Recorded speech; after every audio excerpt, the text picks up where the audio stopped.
যোগাযোগ ব্যবস্থা, শিক্ষা ও চিকিৎসা সেবা সহ মৌলিক সুবিধা থেকে বঞ্চিত রয়েছে রাঙ্গামাটির বাগাইছড়ি উপজেলার বাগাইছড়ি ইউনিয়নের পূর্ব লাইলাঘোনা এলাকার প্রায় 250 পরিবারের 3000 মানুষ।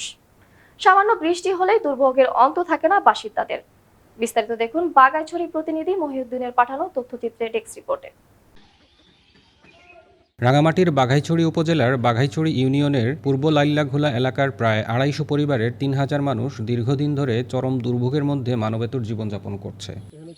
সরেজমিনে দেখা যায় যোগাযোগ ব্যবস্থা, শিক্ষা ও চিকিৎসা সেবা সহ মৌলিক সব ধরনের সুযোগ সুবিধা থেকে বঞ্চিত রয়েছেন এসব এলাকার মানুষজন। সামান্য বৃষ্টি হলেই ঘর থেকে বের হওয়ার উপায় থাকে না। সড়কে পানি জমে থাকায় সুপারি গাছ দিয়ে অস্থায়ী সাঁকো তৈরি করে চলাচল করতে হয়।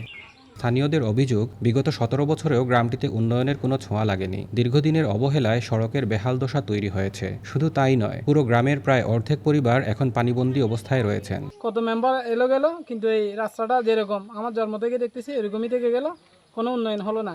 যে একটু বৃষ্টি পড়লে যে অনেক কাদা হয়ে যায়, পোলাপান স্কুলে যেতে পারে না, গাড়ি চলতে পারে না। এ অবস্থায় দুর্ভোগ থেকে মুক্তি পেতে পার্বত্য চট্টগ্রাম বিষয়ক মন্ত্রণালয় ও স্থানীয় প্রশাসনের সহায়তা কামনা করেছেন এলাকাবাসী। যে এটা একটু দেখে, বন্যা হলে আমরা ঘরের থেকে থাকতে পারি না, আমরা এমন পরিস্থিতি, লুট গান নাই, আমরা যেতে পারি না। তবে সড়ক উন্নয়নের জন্য একটি প্রকল্প হাতে নেওয়া হয়েছে বলে জানিয়েছেন বাঘাইছড়ি উপজেলা নির্বাহী কর্মকর্তা আমেনা মারজান। প্রকল্পটি বাস্তবায়ন হলে স্থানীয়দের দীর্ঘদিনের দুর্ভোগ অনেকটাই কেটে যাবে বলে আশা প্রকাশ করেন তিনি।